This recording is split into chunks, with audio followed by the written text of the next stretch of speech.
Hai semua, selamat datang di channel Baca Saham. Pada video ini, kita akan bahas satu topik dengan judul Adu hebat dua saham market leader consumer goods. Untuk itu, simak video ini sampai habis ya, agar mendapat pemahaman yang utuh. Untuk materi kali ini, kita akan membandingkan kinerja dua saham yang merupakan market leader di industri consumer goods, yaitu ICBP atau PT Indofood CBP dan Emyor atau PT Mayora Indah. Di antara dua saham tersebut, saham mana yang lebih menguntungkan untuk investasi? Kita akan membandingkan dari berbagai sudut pandang, seperti manajemen, pemegang saham mayoritas, kinerja keuangan, rasio keuangan, valuasi, dividen, serta pergerakan harga saham 5 tahun terakhir. Sebagai informasi, analisa yang dibuat hanya berdasarkan sudut pandang pribadi dan tidak ada jaminan kepastian profit apabila mengikuti analisa ini. Setiap keputusan investasi menjadi tanggung jawab Anda sendiri ya. Disclaimer on tetap berlaku. Aspek pertama, manajemen. Presiden Komisaris ICBP dijabat oleh Franciscus Welirang sejak tahun 2015. Selain itu, beliau juga menjabat sebagai Wakil Direktur Utama PT Indosemen Tunggal Prakarsa dari tahun 2011 sampai sekarang, Komisaris PT Unggul Indah Cahya dari tahun 2011 sampai sekarang, menjabat sebagai Direktur Indofood tahun 1995 sampai sekarang, dan sebagainya. Beliau memiliki hubungan afiliasi dengan Bapak Antoni Salim yang merupakan Direktur Utama Perseroan dan Bapak Akson Salim yang merupakan Direktur Perseroan, serta memiliki hubungan afiliasi dengan pemegang saham utama Perseroan. Sedangkan Presiden Direktur ICBP adalah Antoni Salim yang menjabat sejak tahun 2009. Beliau juga menjabat sebagai Direktur Utama dan CEO Indofood dari tahun 2004 sampai sekarang, Chairman dari First Pacific Company Limited tahun 2003 sampai sekarang, anggota Asia Business Council dari tahun 2004 sampai sekarang, serta menjabat sebagai Presiden dan CEO Grup Salim. Sebelumnya beliau pernah menjabat sebagai Direktur dari First Pacific tahun 1981 sampai 2003.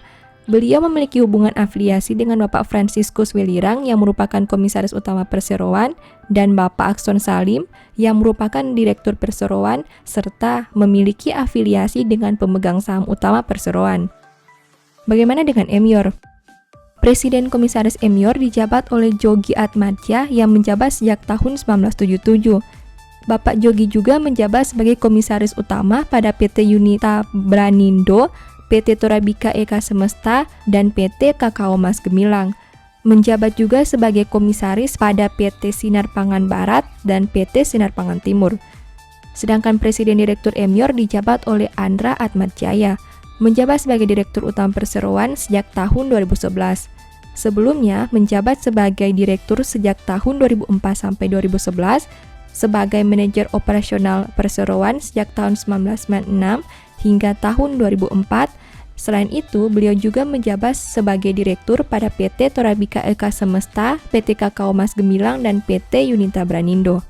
Kesimpulannya, dari sisi manajemen, Mimin pribadi tidak punya pilihan antara ICBP dan Emyor, karena keduanya dipimpin oleh orang-orang yang punya hubungan afiliasi dengan pemegang saham mayoritas yang tentunya punya sentimen positif bagi kinerja perusahaan ke depan. Dalam hal ini, bisa dikatakan ICBP dan Emyor seimbang dari sisi manajemennya. Aspek kedua, pemegang saham mayoritas. Pemegang saham mayoritas ICBP adalah PT Indofood Sukses Makmur sebanyak 80,53% dan sisanya 19,47% berada di masyarakat.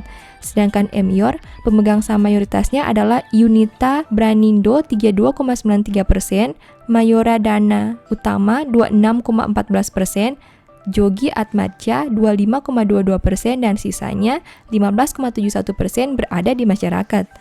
Secara keseluruhan, komposisi saham yang ada di masyarakat cukup seimbang, di mana berada di bawah 20%. Namun, dalam hal ini, Mimin pribadi lebih memilih ICBP, di mana komposisi pemegang saham mayoritasnya hanya satu perusahaan saja. Sedangkan Emyor, komposisi pemegang saham mayoritasnya terdiri dari 3 pemegang saham utama. Aspek ketiga, kinerja keuangan. Berikut perbandingan kinerja keuangan ICBP dan Emyor untuk laporan keuangan triwulan 4 2020. Dari sisi neraca keuangan, ICBP mempunyai total aset, liabilitas, dan ekuitas yang lebih besar dibanding Emyor. Hal itu bisa kita lihat dengan total aset ICBP sebanyak 103,59 triliun dan emior 19,78 triliun, liabilitas ICBP 53,27 triliun dan emior 8,51 triliun, ekuitas ICBP 29,43 triliun dan emior 11,01 triliun. Dari sisi laba rugi, ICBP juga punya penjualan yang lebih tinggi di mana berjumlah 46,64 triliun sedangkan emior 24,48 triliun. Net income ICBP juga lebih tinggi dengan angka 6,59 triliun dibandingkan emior yang hanya 2,06 triliun. Kemudian bagaimana dengan growth-nya?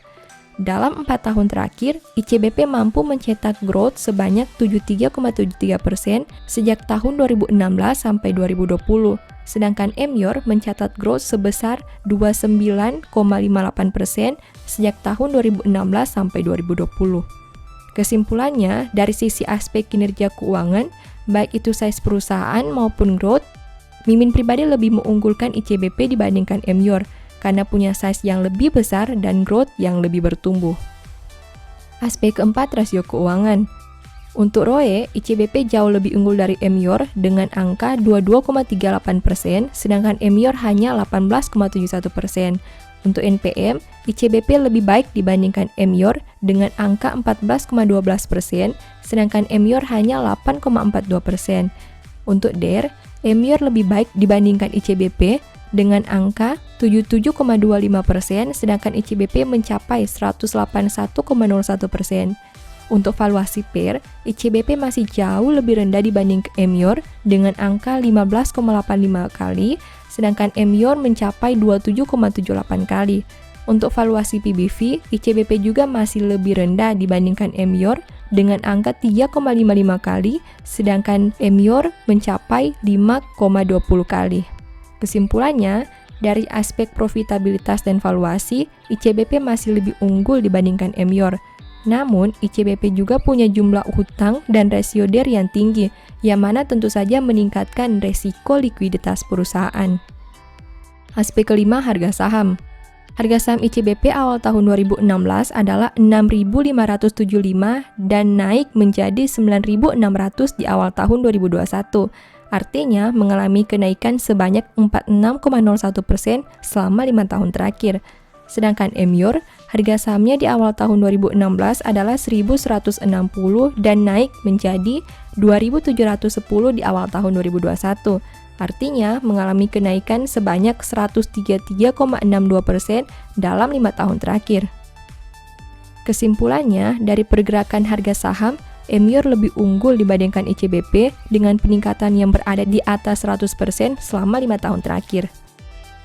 Aspek keenam, dividen.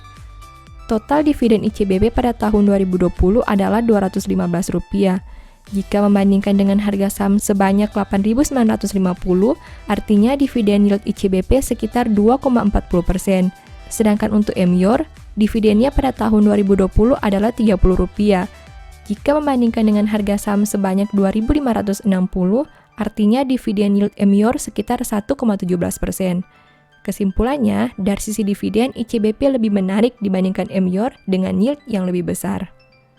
Dari berbagai aspek yang kita bandingkan tadi, terlihat ICBP jauh lebih unggul dari berbagai aspek yang ada, baik itu pemegang saham mayoritas, kinerja keuangan, growth, rasio, valuasi, dan dividen.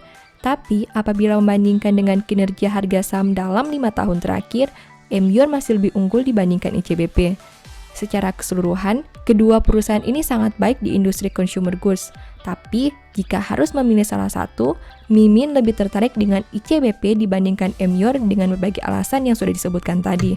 Namun ingat, ini hanya pendapat pribadi saja ya, dan pendapat Mimin belum tentu benar dan juga bisa salah.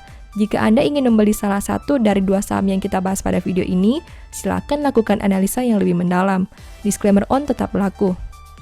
Demikian informasi yang dapat saya sampaikan, semoga memberikan pemahaman baru kepada Anda ya. Seperti biasa, saya mau menyampaikan bahwa Baca Saham mempunyai 2 e-book saham yang mungkin saja bisa berguna bagi kamu. Pertama, The Stock Market, di mana berisi panduan bagaimana menganalisa fundamental dan laporan keuangan perusahaan dengan akurat, menentukan harga beli dan jual yang tepat, serta money management dalam membeli saham. Kedua, Analyze Report, di mana merupakan e-book 3 bulanan yang ditulis berdasarkan laporan keuangan perusahaan yang terupdate, memuat berbagai informasi mendetail mengenai fundamental dan kinerja perusahaan, baik itu informasi umum, anak usaha, manajemen, sekilas perusahaan, beda laporan keuangan, analisa neraca dan laba rugi, dan sampai menentukan harga beli dan jual yang ideal. Singkatnya, stock market merupakan cara bagaimana menganalisa, dan analysis report merupakan hasil analisa yang sudah Mimin lakukan. Apabila ingin melakukan pembelian, silakan DM saja di Instagram @bacasaham ya. Sebagai penutup, saya mau mengutip satu statement yang semoga bisa menjadi semangat bagi teman-teman. Oleh sebab itu, jikalau orang panjang umurnya, biarlah ia bersuka cita di dalamnya, tetapi hendaklah ia ingat akan hari-hari yang gelap karena banyak jumlahnya. Thank you.